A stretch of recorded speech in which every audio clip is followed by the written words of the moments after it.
Okay, we'll go and get started.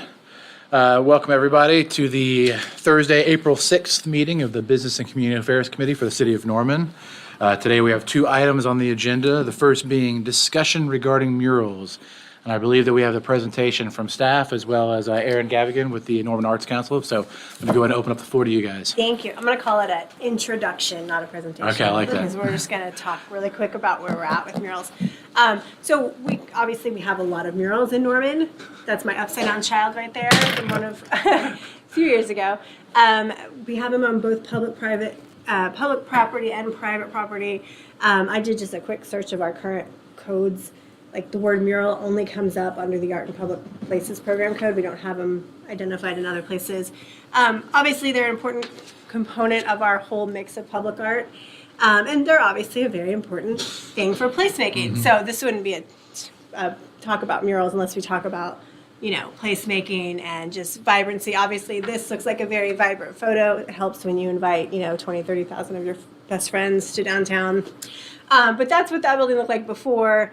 Of course, that was taken super early in the morning, so there's an empty parking lot. And you can also see, I think, probably one of our first and probably oldest murals, also in that parking lot.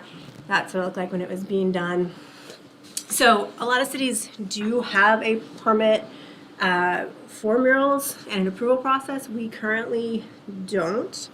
Some cities have festivals and mural events and all sorts of things. They have, the city of Chicago has a really cool mural registry program where it talks about the history of every mural. So there's a lot of different things that cities do. We currently don't do any of those things. We do have a sign code, and I thought I was going to have some someone from code here. And so we do have a sign code, so if it has something like a logo or a product, it's definitely a sign, and then you do have to get a sign permit for that. And then, of course, also when we're talking about murals, we also have to talk about graffiti and the distinction between that. So that's just the definition of graffiti. That's pretty much all I have, and then I'm going to let our partners with the Arts Council talk about murals. Excellent. Thank you very much. Mm-hmm. Just brought a little handout. Pass that down. Thank you. Oops, sorry. Is it okay if I sit at the table? Please. There's so few of us. Actually, Sarah, could you put yours back up? Because I might want to reference the codes a little bit. So there, as Sarah mentioned, there are murals on public and private property, and the way that those are handled are largely the same.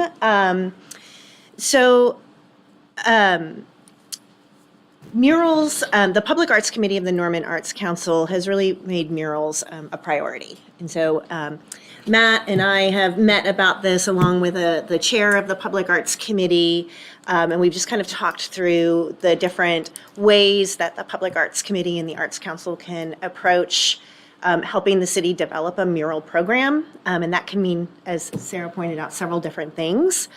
But murals are definitely an excellent way to attract tourism.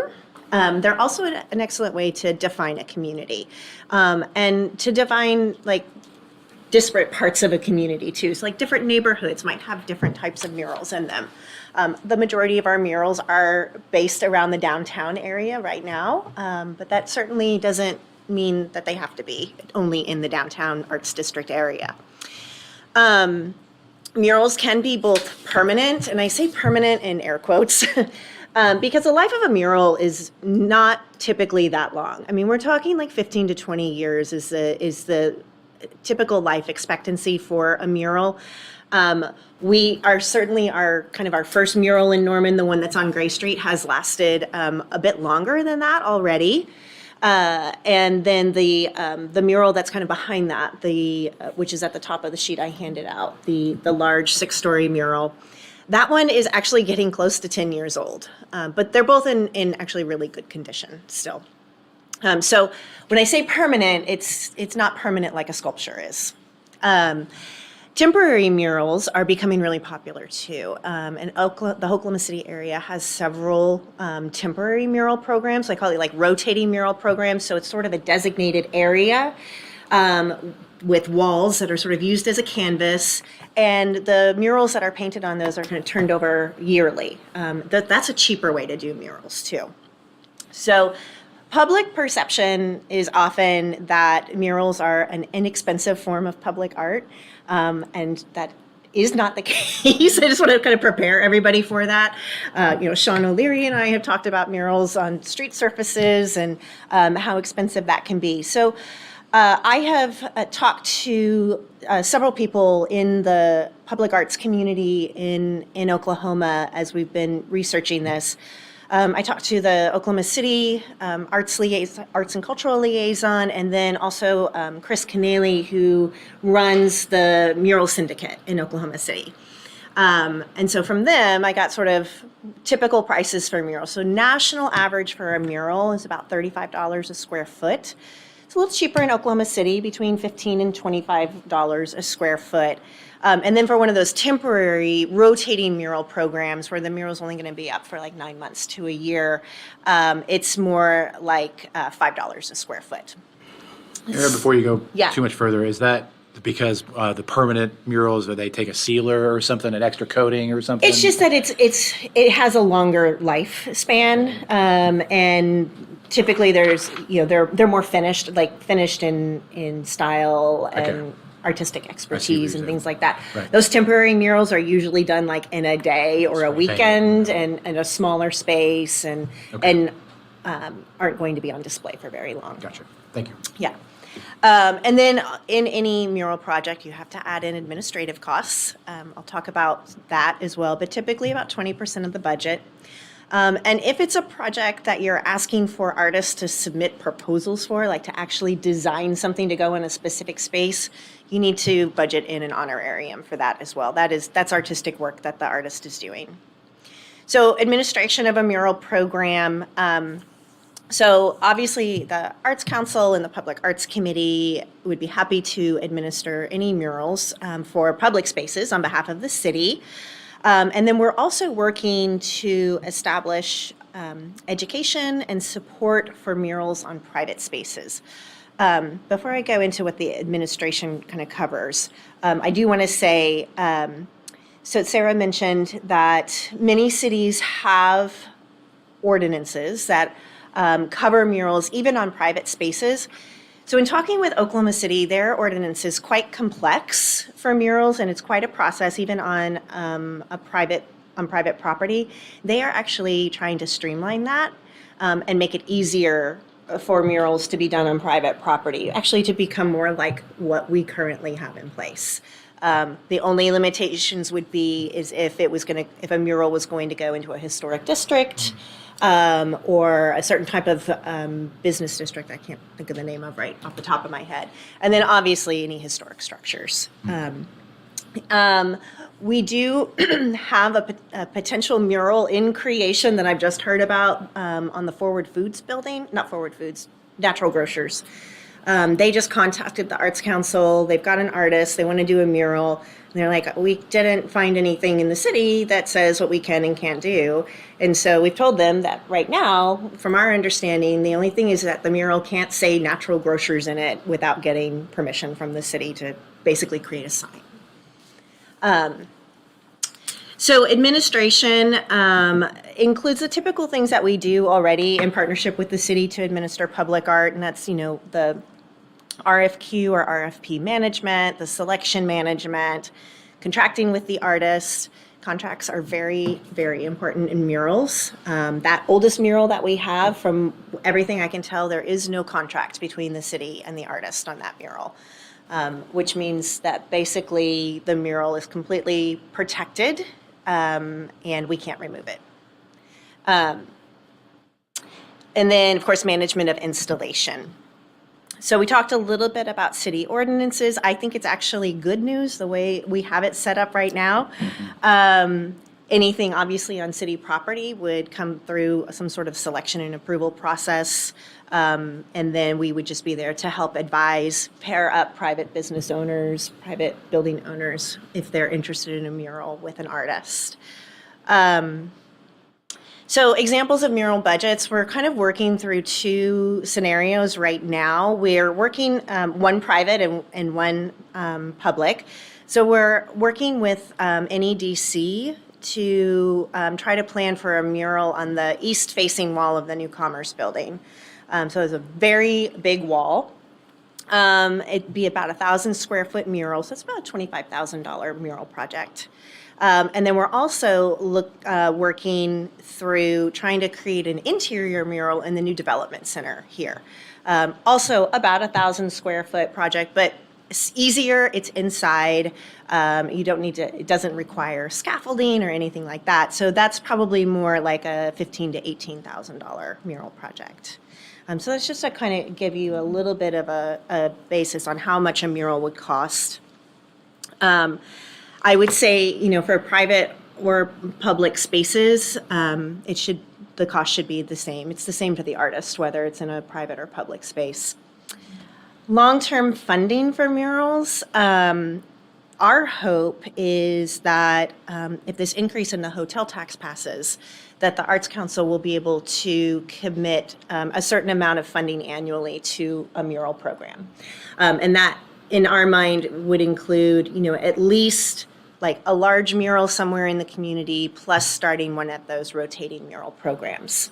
We've identified a space for that, we hope, which would actually be on the alley side of the walls where the current mural is that faces Gray Street parking lot. So kind of starting on the back side of those walls. So there's 3 great spaces. They could be divided up. We could do probably 6 murals one time a year in that space.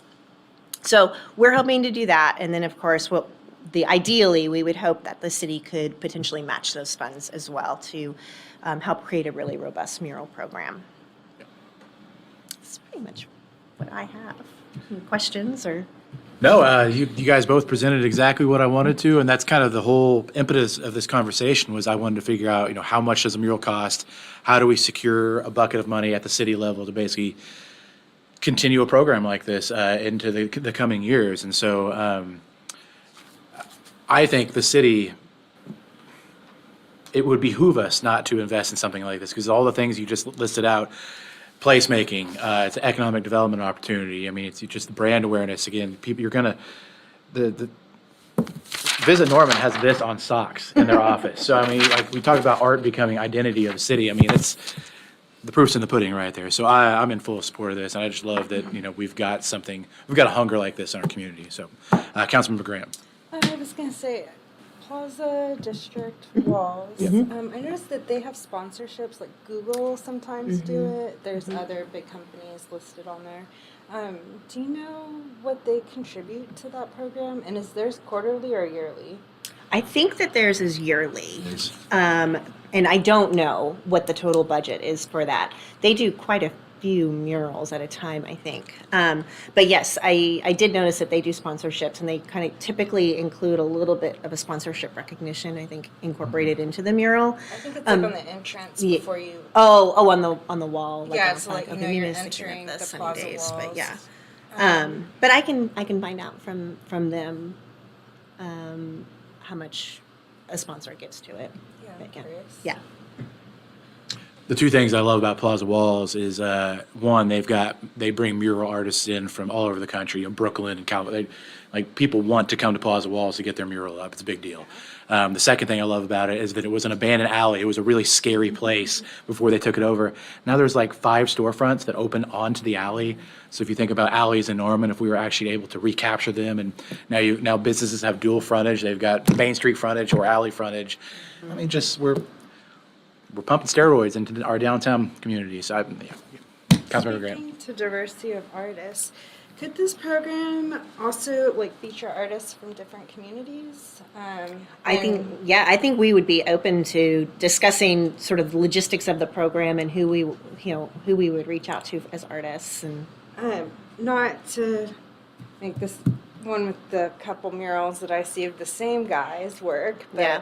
it would Expect be- to see him on the side of Natural Grocers very soon. I would definitely love to see options open Yeah. up to women and people of color. Yeah, and I think that's one of the great things about the rotating mural projects too, is it introduces the community to so many new artists.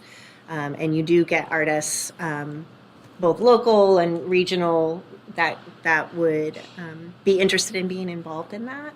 Yeah. And I think it does definitely open And that's- opportunities. And also, it's like an artist can't just pop out of art school and suddenly have the ability to make a 6-story mural.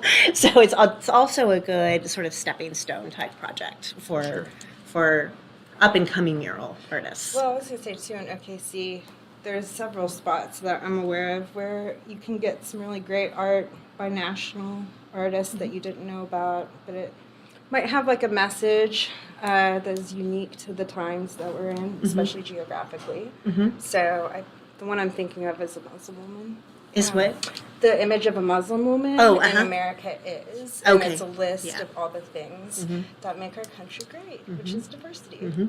So yeah, I'm curious to see like things like that pop Yeah. up if we're talking about this. I'm totally about supporting it, but I do want to see difference. I agree completely. Yeah. Councilman Holland. Yes, I'd be interested in some sort of maintenance program too for existing ones that we want to keep, like the one on the back of the First Financial Center. And especially, because the building's owned by the county now, I don't know what they want to do. Sure. In the future, if they'll contribute any funding to maintain it or not. Right. And then I know the one, a lot of people's favorite one, the Jaguar and the red-haired woman. It's got some maintenance, perhaps. There's It's a peeling off a tribute little bit off the mural, building. too. So. On And- one of the other buildings. Yeah, and that one too. We even approved a project. We approved a proposal to build a building right there, a 2-story mixed-use building, and it never happened. Really? But it was the same people who owned the building that was falling apart before that we had to force them to tear. We had to tear it down and then assess them because it was the facade was literally falling into the sidewalk. So, but maintaining the mural on Gray Street parking lot, if we can't change it, or Yeah. any of the murals that people really do like that aren't planned to rotate, having some way to help maintain them or some program for Yeah. them. Yeah, and I think you would have to be careful too about both of the murals that you just mentioned. That one, well, the county owns. It's not a private building anymore. Both No, it is a private public buildings, building. yeah. Yeah, but then the other one, the Jaguar, that's a private mural too. So does the city want to work on maintaining murals on private property or just the ones on public property? Yeah, I would say if a private individual or group or whatever, they initially put it up like these two, and there was, I guess, a sentiment that we like that, we want to keep it. I think this one is one I don't see being replaced ever. Yeah. Right. But could be a challenge to maintain, and Sure. who knows what the county wants to do, and if they would even let us. Maybe Well, they that- want to paint over, who knows, but hopefully not. That artist won't be around forever either, so, Exactly. yeah. So yeah, I'd like for there to be some way, some program where we're not. I get the being careful about private property part, but they are prominent and everybody sees them, and they Yeah. become part of the They do. kind of fabric of the community in a way. So And even though it is a private building, I would like the city to be able to come alongside the private sector and say, hey, we want to support this mural program. We're gonna put some resources in to make it happen, because we know without it, the chances of more murals popping up is just slimmer. If we want murals to pop up all across the city, we need to be able to put the resources into it. So, Councilmember.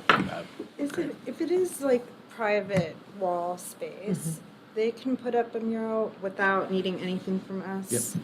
Or like I was curious about content. So yeah, just a tiny bit of a correction to what was said before. Currently, under the sign code, the definition of sign would include a mural. So permit requirements technically would apply to private murals. Okay. However, we have historically not interpreted it that way. We have not required murals to receive a permit. So I think that's kind of where that distinction was kind of brought up as like the historical actual application of the code. The permitting process, are you evaluating, like, let's say it's a 6-story mural, is the artist telling you, like, this is my scaffolding company? Like, what is the permit process asking? I'm not sure what actually they would have to go through if we actually were to apply the code, but we are about to undergo a complete change of the sign code due to constitutionality concerns. And we will be exempting murals on private property from permitting requirements. If we do require permits for murals, it would probably be the same type of permits that Oklahoma City is going in the direction of. And those requirements only come into effect, let's say if it's not just a painted mural, let's say it's like a 3D sculpture mural, right? Where there's construction involved, we would only want to permit based on, likely, we would only want to permit based on like the construction aspect to make sure it's not going to fall on someone and hurt somebody. Like if they're moving parts, if there's lighting, electrical components to the mural, stuff like that. So the more complicated the mural, the more we might want to permit just to make sure it's a safe structure. But typically, if it's a private mural on private property using completely private funds, we would not want to regulate it based on whether or not we agree with the content of the mural itself. Does that make sense? Yeah, I was just thinking of a space in OKC that some people don't like, but one, because of what their name is, but two, sometimes the art is loud for certain people. But I was just curious about that, and then more the safety part, like if somebody was going to do a 6-story or need any kind of scaffolding, how are you ensuring that, like, you know, it's legit? Mm-hmm. And typically, like if that's a concern for, like I think Oklahoma City's new mural program might address that and make you be bonded or insured or something like that if you're going to be doing a large scale mural like that. So. Okay. Councilor Nolan. I was just thinking, outside of the Gray Street public parking lot, I can't think of any public murals. They're They're pretty much all all on private. private Yeah. buildings. Yeah. And I have a question as well. The 3 wall spaces that you've identified, are those public property? Yeah, they're on the Gray Street parking lot. Gotcha. And you mentioned that the Gray Street parking lot mural was protected. It's because there's no contract between the artists. So if there's no contract, then the Visual Arts Rights Act has the oversight of it, which is a federal law that protects artists' rights. And so it basically says that in order to remove any kind of artwork, you need to have the permission of the artist to remove it. And I have talked to the artist, and he's not interested in that mural being removed. So yeah, since there was no contract. So a lot of times in a contract like that, what we would want to do, especially if we can get ahead of it and help to guide private commissions and help them in writing the contract, is to include in there that the contract between the artist and whether it's the city or a private individual is that the mural, it will be in place for a certain number of years, no matter what. So like 15 years, 20 years, whatever. And then after that amount of time, if the mural's still in good shape, great. But if anything happens to the mural, if it gets damaged or if it starts degrading and that time period has passed, then the city or the business owner could have it removed or painted over or whatever. But we don't have that in place with that particular mural. Thank you for elaborating. And if I could also just, no, that's it. I was thinking on the private stuff and the scaffolding and things like that, but yeah. Councilor Nolan. I'm wondering how that works. So we own that parking lot, and I like the mural and I don't want to get rid of it, but if we were to redevelop that parking lot, is it a matter of it being in that location, or it just has to be on those canvases, basically? We could move those concrete slabs somewhere else, and that would comply with that law? Yeah, I think, you would still have to, I think, Built a parking garage there or something? yeah, I'd have to go and dig a little deeper on that and probably try to get That's interesting. the legal department in on that too. But I have a feeling like if the city was going to tear down those walls and build a structure there, that's different than painting it over and putting a new mural in its place.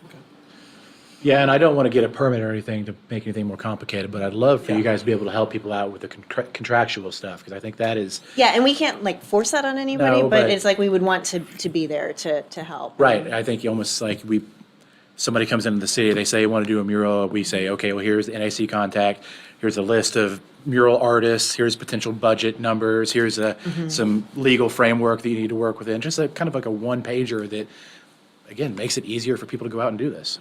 So, yeah. Okay, well, like I said, the intent of this for me was to hopefully get a line item in the city's budget annually going forward to where we can actually do a mural program. So I know we're not to the point of making a decision on that today, but if that gives staff enough to think about and kind of take the next steps. Question for staff. Is Yeah. the mural project going to be for murals on private property or public property? I think either. Okay, because you'd have to treat them a little bit differently, Right. depending on if it's on public or private property. Yeah, I think if it's private, obviously there needs to be an application process. You know, maybe we've just got enough to do one a year and we do a RFP, or I'm not sure what the structure of that actually looks like, but yeah, I think knowing what the budget is would help us identify kind of what the, Yeah, just keep in mind, right, like for the First Amendment issues Sure. on that, right, the application process might have to be very hands-off, and if we are the ones choosing, like, who to award it to for Okay. First Amendment concerns, because what we don't want to run into is what's called a prior restraint, where, for example, you can't apply, like, that's basically when someone has to apply in order to speak. So, for example, if you have to apply to do a protest, right? Right. You can run afoul of First Amendment law. If you have to sign up to speak at a council meeting? No, that's different. If you are making a decision based on the content of the speech, right? So, for Right. example, if we were making like some sort of judgment call, not based on like, are they using the appropriate paint? Are they doing it in the appropriate size? Sure. We might not be able to say, the way I was thinking about it, like, let's say they want to put up something like Norman sucks, right? Like, Sure. we probably don't want to fund that. But can we look at that when we do the application process? Maybe not. So that's just something that we're going to have to look into, because we might be a little restrained sure.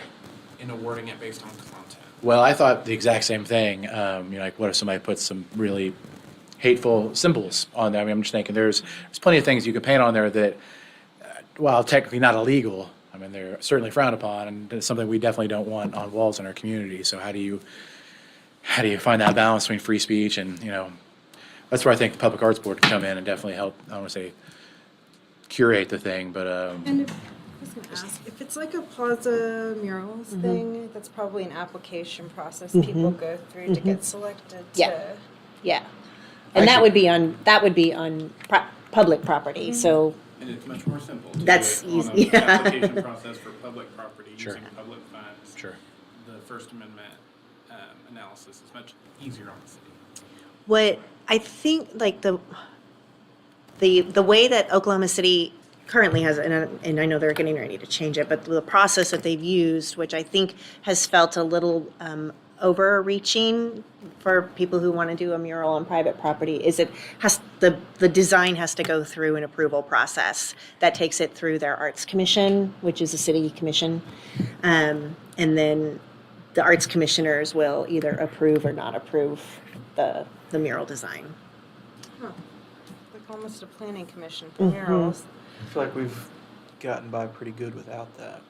Right? Yeah, and like I said, I think Oklahoma City would like to streamline that and maybe eliminate that step.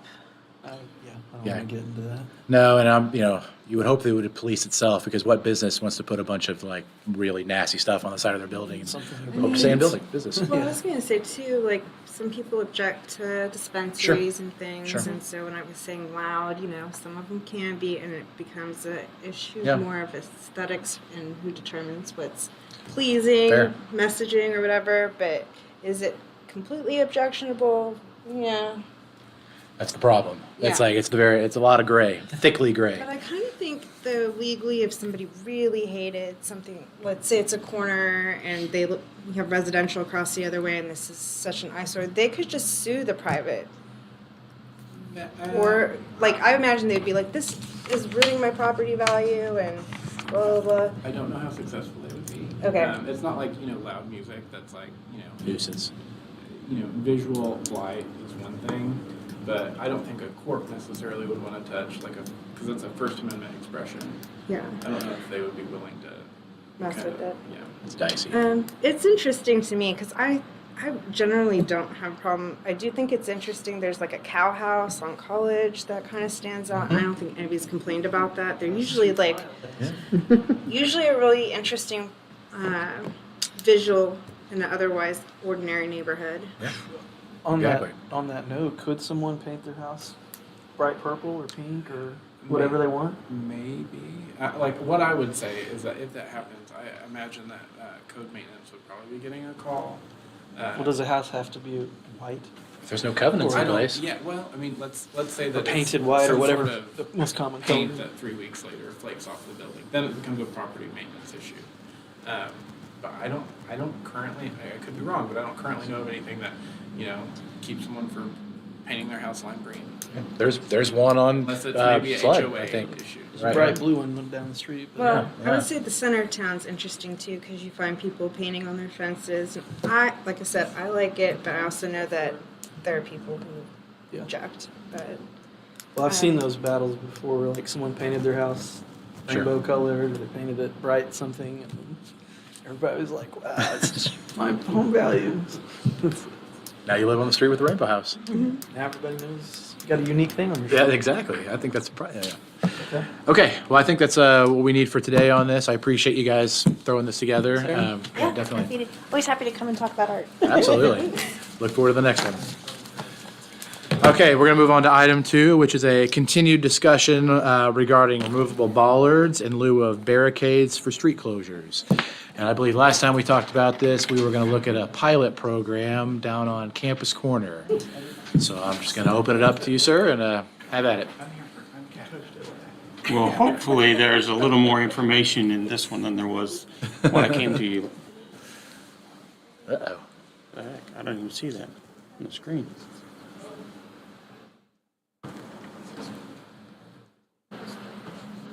That's weird. You won't let me close, either. Does it have a link in it? Does your presentation have a link to a website or something? It does. That's probably what it's picking up here.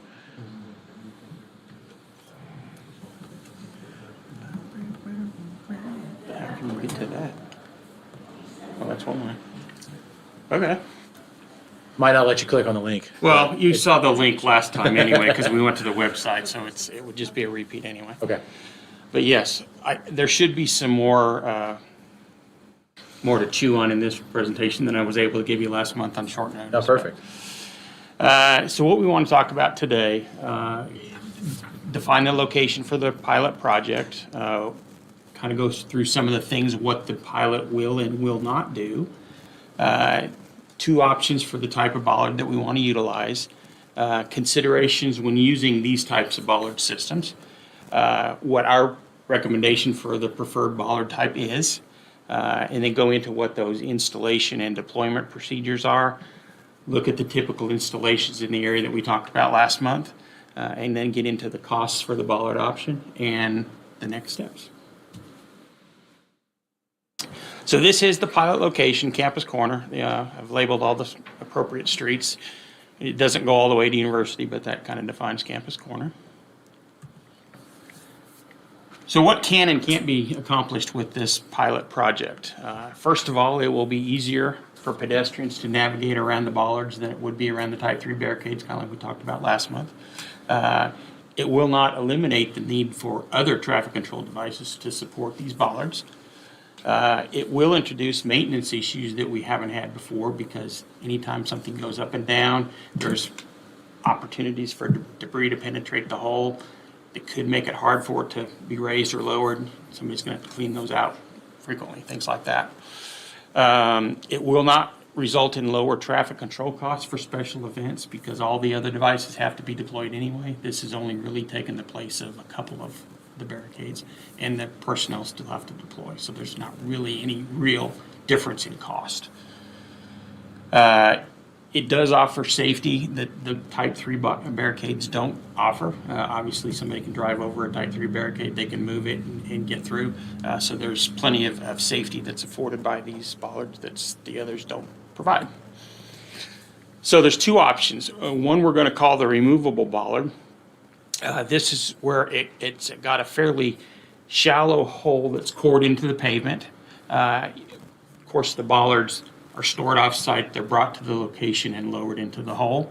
It does require a smaller footprint, so it's a little bit cheaper to install this than the others, but you've got to deal with where to store the bollards, and somebody's got to haul them to the site. So the more of these that we get in place, the more that's going to become cumbersome.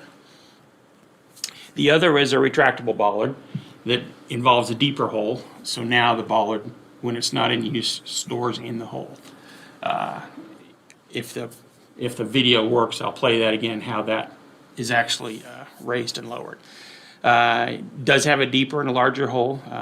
That could or could not be problematic because of underground utilities. They're everywhere.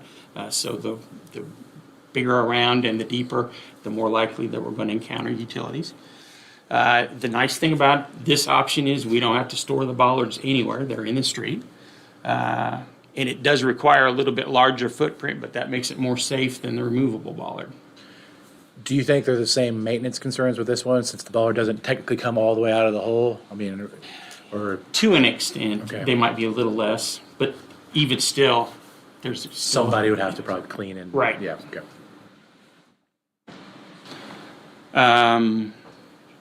We talked about some of this last time, but when you're thinking about like road maintenance and you're going to mill and resurface a road, you don't want to mill into the bollards, obviously. So you would have a protected area where the bollards would be stored, probably in a concrete section. So if there's asphalt on either side of it, you would just mill up to that section and not get into the bollards.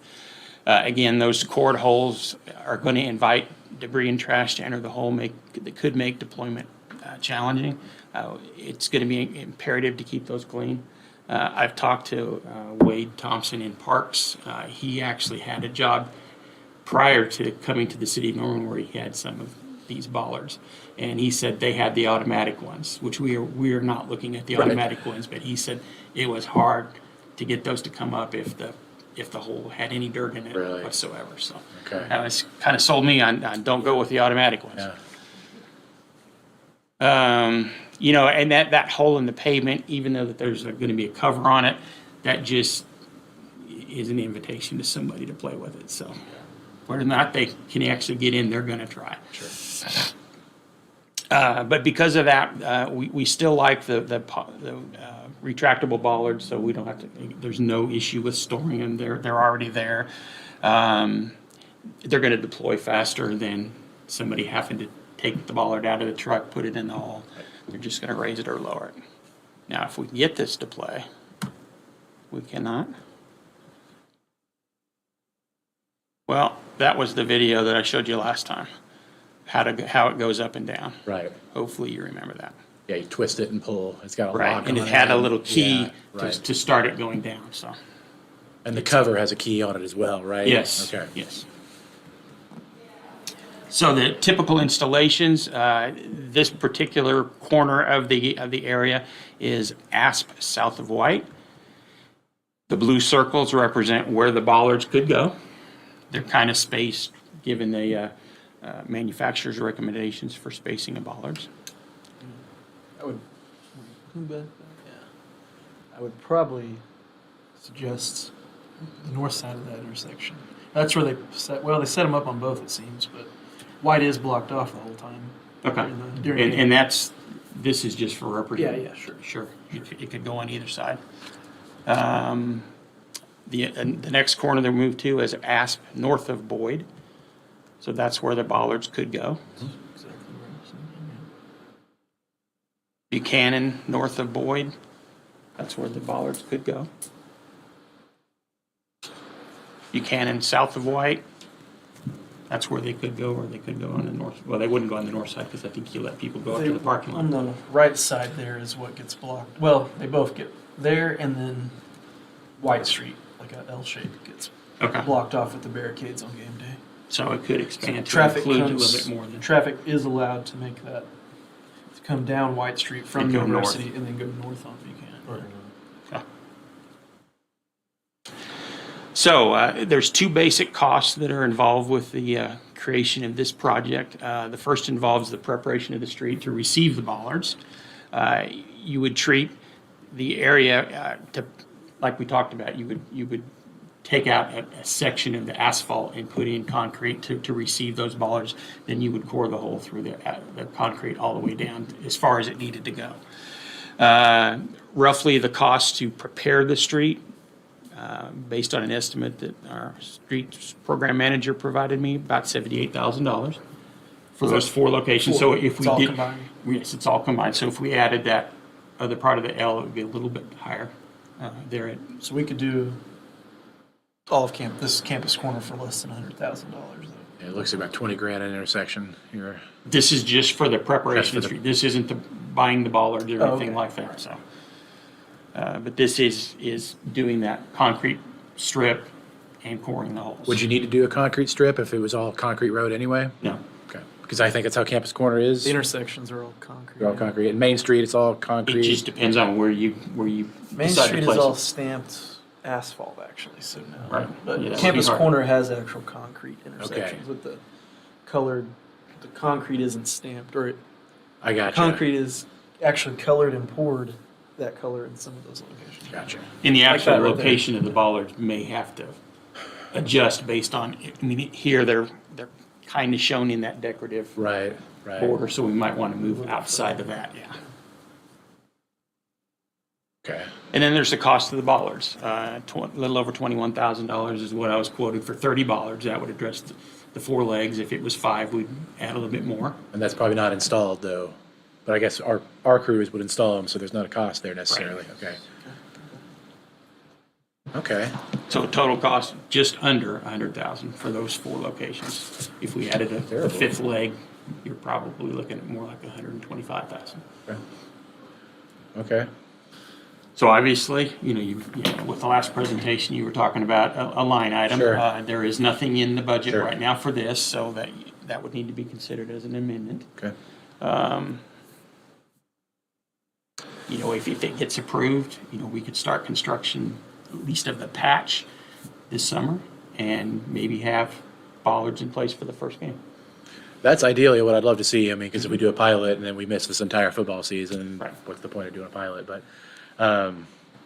obviously, we can't make the decision on a $100,000 purchase today. But I guess next steps would be to take it to a full council study session and get consensus at that point. Yeah, you know, Councilmember, the budget is, we're wrapping up this week. Sure. In fact, we're going to print, I think, Monday or Tuesday. So you will have that budget book recommendation from the city manager next Wednesday, Thursday, I think, is Okay. what's going to happen. And that begins your process, which will go on for the next 3 months. There is a capital study session sometime in April, May, early May, maybe. Anyway, one of those meetings, when you're considering the rest of it, you would then submit that to the council and the city manager, say, add this into the capital budget in FY '24, and if it gets approved by council, then we go to work Okay. on July 1st. Excellent. All right. That's good to know. Councilmember Holden. I think we've zeroed out the Campus Corner TIF fund. I think so. I know we With the spent it. parking, Yes. with the meters and the lights. I think we just closed it last year, to be Okay. frank. yeah. Not sure if there's a little bit in there left or not, but. Very doable. It's very common. Council would add, or either one of you or as a group would add some special capital project. This is exactly what that is designed for.